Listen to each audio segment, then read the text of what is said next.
Setelah kehancuran pasukan Raja Abraha, kota Mekah semakin ternama. Dari kota inilah sejarah manusia paling mulia dimulai. Ka'bah sebagai jantung kota Mekah semakin ramai dikunjungi para peziarah. Demikian pula para pedagang. Mereka datang dari berbagai penjuru jazirah. Namun sayang, Ka'bah mulai diselewengkan fungsinya. Akibatnya, kejahiliahan merajalela. Bahkan pada masa itu, memiliki bayi perempuan adalah hal yang sangat memalukan. Aib bagi keluarga. Sehingga sebagian dari mereka tega membunuh bayi perempuan mereka sendiri. Di tengah kondisi masyarakat jahiliyah itulah Nabi Muhammad dilahirkan. Bayi luar biasa itu lahir dari rahim seorang wanita mulia bernama Aminah. Pada saat itu ditandai peristiwa-peristiwa yang luar biasa. 10 balkon istana Kisra runtuh. Juga padamnya api-api yang biasa disembah oleh orang-orang Majusi.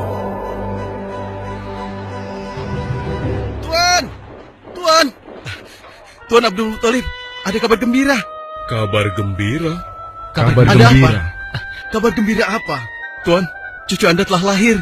Benarkah? Laki-laki atau perempuan? Laki-laki, Tuan. Subhanallah, Alhamdulillah, Allahu Akbar.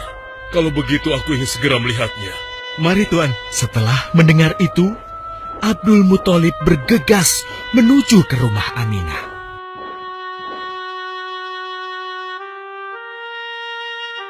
Ah, cucuku, kasihan engkau terlahir yatim. Dengan penuh kasih sayang, Abdul Muthalib membawa cucunya ke Ka'bah. Ya Allah, jadikanlah cucuku ini menjadi seorang yang mulia dan terhormat, sebagaimana Nabimu Ibrahim alaihissalam.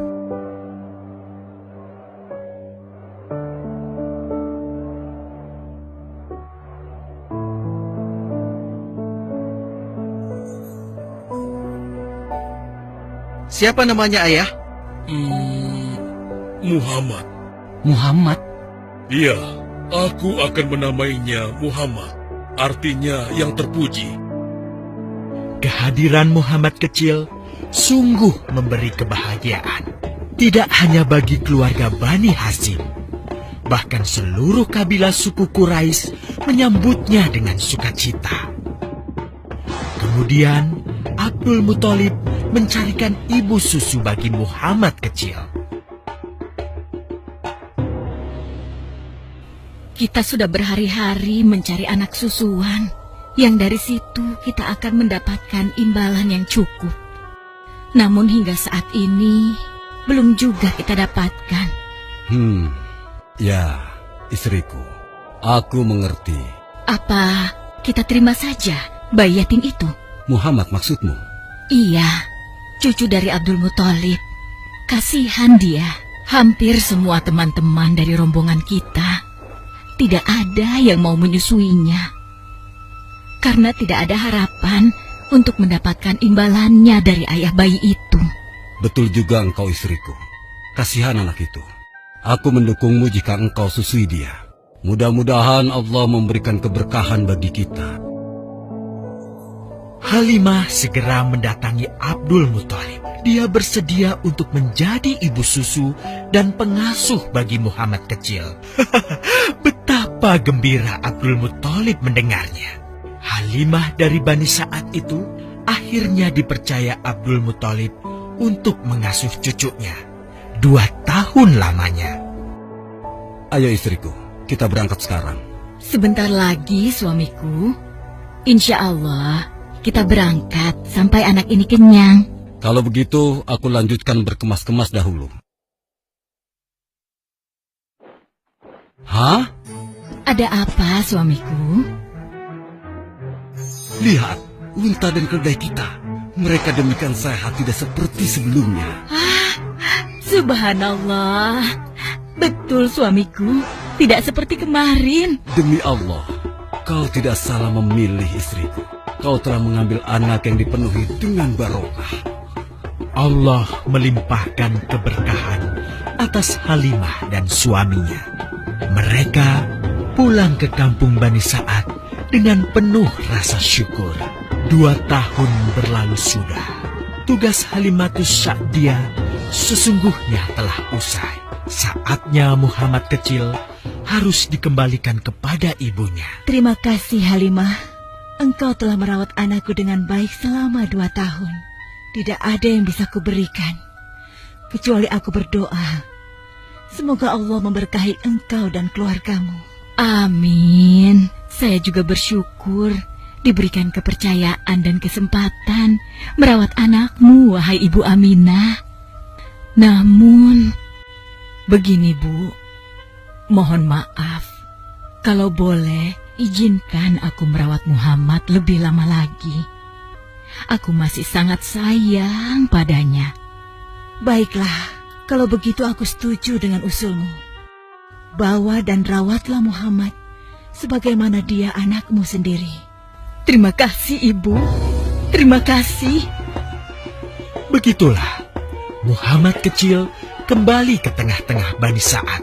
Ia tumbuh menjadi anak yang memiliki banyak teman karena kemuliaan akhlaknya. Tatkala berusia sekitar 4 tahun, terjadilah suatu peristiwa. Muhammad, Bu!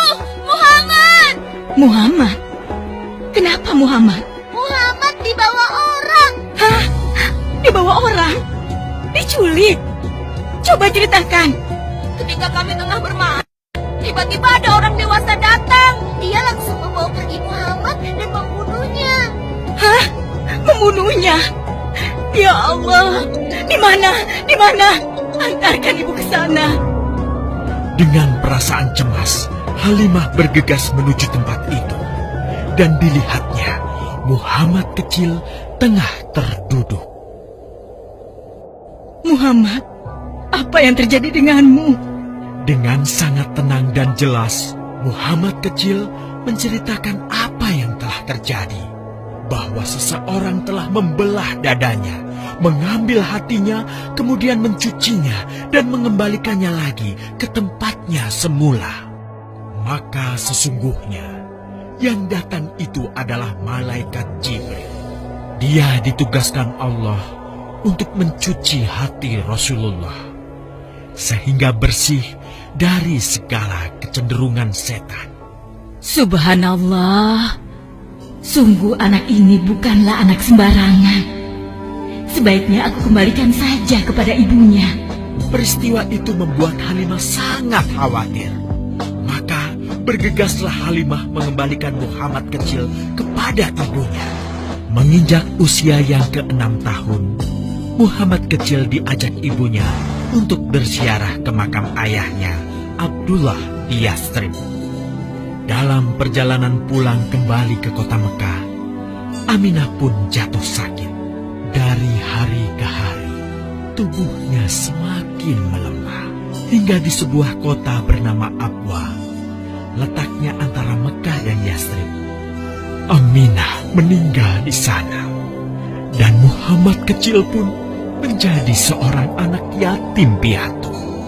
Sejak itulah, Muhammad kecil dirawat dengan penuh cinta dan kasih sayang oleh kakeknya, Abdul Muthalib.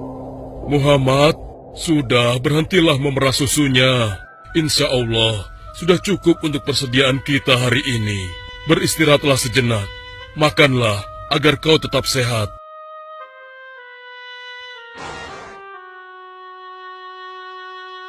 Ya Allah, betapa mulia akhlak cucuku ini. Namun, kasih sayang Abdul Muthalib tidak berlangsung lama. Saat usia Muhammad 8 tahun, Abdul Muthalib kakeknya yang sangat menyayanginya itu meninggal dunia. Kemudian, pengasuhan atas Muhammad pun beralih ke pamannya, Abu Thalib. Muhammad kecil tahu betul betapa sayangnya pamannya kepadanya. Di mana Muhammad? Ia tengah mengembalakan kambing milik salah seorang penduduk Mekah, suamiku. Sejak kapan dia keluar rumah? Sekitar waktu subuh tadi. Subhanallah, betapa baiknya akhlak keponakanku ini. Ya Allah, maafkan ketidakmampuanku mencukupi kebutuhan keponakanku. Sayangi dan berkahilah dia. Jadikanlah dia orang yang mulia di antara manusia. Hingga saat usia Muhammad menginjak 12 tahun, pamannya Abu Thalib mengajaknya berdagang ke Syam. Sampailah mereka di satu daerah bernama Busra. Saat mereka beristirahat, datanglah seorang pendeta menghampiri. Wahai saudaraku, selamat datang di Busra. Tampaknya kalian bukan orang sini. Dari manakah kalian berasal? Terima kasih saudaraku. Kami datang dari Mekah. Lalu, siapakah gerangan anak ini? Ini adalah keponakanku. Muhammad namanya. Apakah engkau bertanggung jawab atasnya, Tuan? Ya. Kemana ayahnya? Ayahnya sudah meninggal sejak ia masih dalam kandungan. Oh, apakah kini dia yatim piatu? Benar. Aku sungguh beruntung bertemu dengannya. Beruntung? Beruntung apa? Sungguh, keponakanmu ini adalah orang yang sangat istimewa. Oh ya? Ya, dia adalah seorang nabi, seorang utusan Allah. Bagaimana kau tahu hal itu? Aku tahu karena aku seorang pendeta. Dan berita kedatangan dia sebagai seorang utusan Allah sudah disampaikan di dalam Injil. Bahkan aku pun bisa mengetahuinya dari cincin kenabian yang berada di bagian bawah tulang rawan bahunya yang menyerupai buah apel sebagai tanda kenabiannya.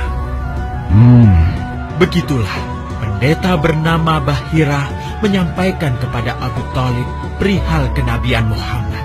Ia berpesan agar menjaga baik-baik keponakannya itu, karena Muhammad kelak di suatu saat nanti akan menghadapi banyak gangguan dan rintangan. Istriku, Muhammad sudah berusia 25 tahun. Aku pikir sudah saatnya dia untuk menikah. Betul, suamiku. Namun, dengan siapakah dia akan kita jodohkan? Kemarin Khadijah mengirimkan utusannya dan menyatakan keinginan Khadijah untuk menjadikan Muhammad sebagai suaminya. Hah? Khadijah? Khadijah yang mulia itu?